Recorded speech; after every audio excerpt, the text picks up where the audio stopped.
मेरी देवरानी घर आई हो राम जी, आई है शुभ घड़ी, आज बनी मैं बड़ी, कल तक घर की बहू थी अब हूँ जेठानी। ये क्या गजब नजारा है। अपने लंबे बालों वाली देवरानी को देखकर तो उसकी दोनों गंजी जेठानियों को जल भुन कर राख हो जाना चाहिए था, लेकिन यहाँ तो वो इस तरह खुशी से नाच रही हैं। आखिर इतनी खुशी के पीछे का कारण क्या है, जानने के लिए आइए चलते हैं कहानी में कुछ समय पीछे। रमा की पहली दोनों बहुएं व्यवहार और संस्कार की बहुत भली थी, लेकिन दोनों ही गंजी थी, जिसके कारण घर में कोई भी उन्हें पसंद नहीं करता था। सुनिए जी, मैंने आपका रुमाल और वॉलेट बेड पर रख दिया है। ठीक है ना, बार बार अपना ये गंजा सिर लेकर आना जरूरी है तुम्हारा? ये सपाट सिर देखकर ही मूड खराब हो जाता है। रोहित गुस्से में अपना सामान लेकर निकल जाता है, तो वहीं बाहर खाने की टेबल पर शिल्पी सभी को खाना परोस रही होती है। माँ जी, ये चाय देवर जी की है, आपकी बिना चीनी की चाय ये रही। अरे ओ गंजी, बाल के साथ साथ क्या दिमाग भी साफ हो गया तेरा? 10 बार तुझे कहा है कि मेरी चाय अलग रखा कर, पर नहीं, सुनाई कहाँ देता है तुझे। माँ जी अलग ही रखी, वो तो बस। तुम फिर माँ से जुबान लड़ा रही हो, और समय देखा है तुमने? मुझे देर हो रही है, मेरा लंच कहाँ है? ये लीजिए, मैंने पहले ही पैक कर दिया था, सब कुछ गरम गरम है। आज आपका मनपसंद पालक पनीर बनाया है मैंने। ठीक है, और इस गंजे सिर पर ना पल्लू रख लो, क्या पता पल्लू रखने से थोड़ी अच्छी भी लगने लगो। उसकी बात सुनकर जहाँ परिवार में सभी हंसने लगते हैं, तो वहीं शिल्पी उदास होकर रसोई में लौट आती है। सुरभि और शिल्पी जब से गंजी हुई थी तब से घर में उन्हें कोई भी पसंद नहीं करता था, और ना ही दोनों का मजाक उड़ाने का कोई भी मौका छोड़ता था। जबकि इन सब बातों को सहते हुए दोनों ही अपने ससुराल वालों पर अपनी जान छिड़का करती थी, हमेशा उनकी जरूरत का ख्याल रखती थी। एक रोज रमा कुछ लड़कियों की फोटो देख रही होती है। माँ देखो ना, ये लड़की बहुत सुंदर है। अरे सुंदर तो तेरी ये दोनों भाभियां भी थी, लेकिन देख अब कैसे सफाचट सिर लेकर घूमती हैं। भाग्यवान इन दोनों को छोड़ो और अपनी तीसरी बहू की खोज पर ज्यादा ध्यान दो। हाँ, इसीलिए तो ये सारी तस्वीरें लेकर बैठी हूँ। आकाश बेटा, तुझे कोई पसंद है तो तू बता दे। माँ, ऐसा कुछ होता तो मैं पहले ही बता देता, और वैसे भी आप जिसको पसंद करेंगी ना, मुझे बस उससे एक बार बात करनी है, फिर मैं अपनी पसंद बता दूंगा। चिंता मत कर, ऐसी अनोखी बहू लेकर आऊंगी मैं कि पूरा मोहल्ला चौंक जाएगा उसे देखकर।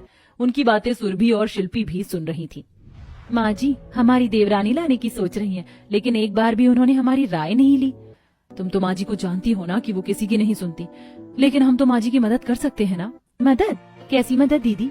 माँ जी को अपनी तीसरी बहू अनोखी चाहिए, जो हमारे जैसी गंजी तो बिल्कुल ना हो, इसलिए हम माँ जी को एक बेहतर लड़की से मिलवा कर रहेंगे। दोनों ये ठान लेती हैं कि इस घर की तीसरी बहू वो दोनों ही ढूंढ कर लाएंगी, और दोनों इस काम में लग जाती हैं। एक रोज जब दोनों बाजार से लौट रही होती हैं, तो एक पार्लर के बाहर उन्हें लंबे लहराते बालों में एक सुंदर लड़की नजर आती है, जिसके पीछे दोनों पार्लर में चली जाती हैं, और उस लड़की के पार्लर से जाने के बाद पार्लर वाली से उसके बारे में पता करती हैं, और फिर अपनी सास से इस बारे में बात करती हैं।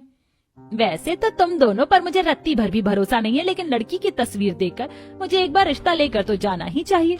कुछ दिनों बाद रमा रिश्ता लेकर पारुल के घर पहुंचती है, जहां पारुल का सुंदर रूप और जमीन पर लहराते घने बाल उसे बहुत पसंद आते हैं, और सारी बातचीत होने के बाद शादी पक्की हो जाती है।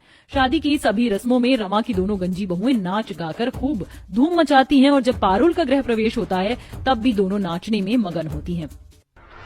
मेरी देवरानी घर आई हो राम जी, आई है शुभ घड़ी, आज बनी मैं बड़ी, कल तक घर की बहू थी अब हूँ जेठानी।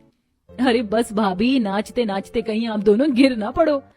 अरे पिंकी, मैं तो कहती हूँ तू भी नाच, इतनी सुंदर भाभी आई है तेरी, अब घर में इन दो गंजियों के अलावा एक लहराते बालों वाली भी नजर आएगी। ऐसा लगता है इन्होंने इससे पहले इतने लंबे बालों वाली किसी लड़की को देखा ही नहीं। सभी खुशी से नाचने लगते हैं, तो पारुल उन्हें देखकर हंसने लगती है। अगले दिन सभी बैठकर चाय पी रहे होते हैं, तभी सीढ़ियों से अपने बालों को लहराते हुए पारुल नीचे आती है, और सबकी नजर उस पर ही टिक जाती है। माँ, आज तो नई भाभी की पहली रसोई की रस्म है ना? हाँ भाग्यवान, क्या क्या पकवान बनवाओगी नई बहू से? माँ, मेरी पसंद का पालक पनीर मत भूलना। अरे चिंता मत करो, मुझे अपनी नई बहू पर पूरा भरोसा है। उससे अच्छा खाना तो इसकी जेठानियां भी नहीं बना सकती। मैं तुझे बताती हूँ बहू क्या क्या बनाना है। खाने की बात सुनकर ही पारुल का मुंह बन जाता है। ये देखकर उसका पति आकाश बीच में बोलता है, माँ, कल ही तो पारुल अपने ससुराल आई है, इतनी जल्दी क्या है पहली रसोई की रस्म के लिए? हाँ माँ जी, अब तो देवरानी जी को चूल्हा चौका देखना है, लेकिन पहले शादी की थकावट दूर होने देते हैं ना। 1 हफ्ता रुक जाइए माँ जी, देवरानी जी घर को अच्छे से जान लें, सब कुछ समझ जाएं, फिर करते हैं ना रस्म। ठीक है, तुम दोनों ही पारुल को ढूंढ कर लाई थी, इसलिए तुम्हारी बात मान लेती हूँ। तब तक तुम दोनों ही जाकर खाने की तैयारी करो। इस तरह पारुल की भलाई का सोचते हुए एक हफ्ते के लिए उसकी दोनों जेठानियां उसे पहली रसोई की रस्म से बचा लेती हैं, लेकिन बढ़ते समय के साथ पारुल का असली रूप उसकी जेठानियों के सामने आने लगता है। एक रोज पारुल अपने लिए शॉपिंग करके घर लौटती है तो उसके महंगे सामान को देखकर शिल्पी कहती है, अरे पारुल, ये शैम्पू तो बहुत महंगा है और तुम्हारे बालों के हिसाब से तो ये 1 महीने भी नहीं चलेगा। इससे अच्छा तो तुम बनिया की दुकान से 1 पर 1 फ्री शैम्पू ले आती, पैसे भी बचते और 1 टिकिया भी मिलती। जेठानी जी, आप दोनों को क्या लगता है मेरे इतने सुंदर लंबे और घने बाल ऐसे ही उगाए हैं? अरे इन महंगे तेल शैम्पू का ही कमाल है। अब आप दोनों की तरह सपाट सर तो नहीं है मेरा जो टिकिया से काम चल जाए। वैसे सही है, आप दोनों को तो ये सब चाहिए ही नहीं, उल्टा आपके तो कंघी के पैसे भी बच जाते होंगे। उसे अपना मजाक बनाते देखकर दोनों को बहुत दुख होता है, लेकिन वो बिना कोई जवाब दिए ही वहां से चली जाती है। इसी तरह पारुल दोनों जेठानियों को अपने बालों का घमंड दिखाकर बात बात पर नीचा दिखाया करती है। 1 हफ्ते बाद पारुल की पहली रसोई का दिन आता है। सभी घरवाले अपने अपने पसंद के खाने की फरमाइश कर देते हैं। पारुल के बर्ताव को भूलकर उसकी दोनों जेठानियां खाना बनाने में उसकी मदद करती हैं। जब ये दोनों गंजी लगी हैं तो सारा खाना इन्हीं से बनवा लेती हूँ। अब पारुल के लहराते बाल कभी कटी सब्जियों में पड़ते तो कभी चावल में। ये देखकर शिल्पी उसके बालों की चोटी बना देती है। उसके बाद भी पारुल कहती है, उफ, बाल बांधने के बाद भी कितनी गर्मी लग रही है, लेकिन आप लोगों को क्या पता होगा, आप लोगों के तो बाल ही नहीं है। दीदी हम सब कुछ भूल कर भी इसकी मदद करने में लगे हुए, फिर भी ये हमसे इस तरह बात कर रही है। मुझे लगा था ये बाकी घर वालों से अलग होगी, हमें समझेगी पर ये तो घमंड में चूर है। खैर, हम काम पर ध्यान देते हैं। पारुल दोनों जेठानियों से बार बार चीजें पूछने लगती है और ऐसा करते हुए सारा खाना दोनों से बनवा लेती है और बहुत ही खुशी खुशी सभी को परोसती है। चलो, खाने में तो कमी निकलने से रही और घर वालों की सारी वाहवाही मुझे मिलेगी। जैसे ही सुरेश दाल मखनी खाता, एक लंबा बाल उसे नजर आता है। ये खाने में बाल भी डाल दिया था क्या बहू? पापा, हो जाता है गलती से, आप बाकी चीजें भी खाइए ना। अब एक एक कर सभी पकवानों में से बाल निकलता है। ये देखकर रमा बहुत गुस्सा होती है और चिल्लाती है, हाय हाय बहू, तूने तो अच्छे खासे खाने का सत्यानाश कर दिया। अरे अपने बालों को पल्लू से ढक नहीं सकती थी तो। रमा पारुल को खूब खरी खोटी सुनाती है, लेकिन पारुल चाह कर भी कुछ नहीं बोल पाती। आखिर में पारुल से सुना नहीं जाता तो वो कहती है, अरे ये खाना मैंने नहीं, दोनों जेठानियों ने बनाया है, मुझे तो खाना बनाने ही नहीं आता। तभी मैं कहूँ स्वाद तो जाना पहचाना लग रहा है। हे भगवान, यानी जिसे मैं गंजी समझकर ताने देती रही वो तेरी मदद करके भी चुप है, और तुझे अच्छी भली समझा तो तू चालाक और निकम्मी निकली।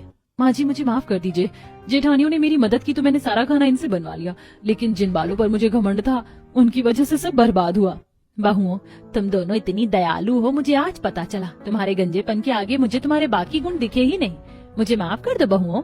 हाँ जेठानी जी, मुझे भी माफ कर दीजिए। आप लोगों ने मेरी हमेशा मदद की और मैंने अपने घमंड में आपको हमेशा नीचा दिखाया।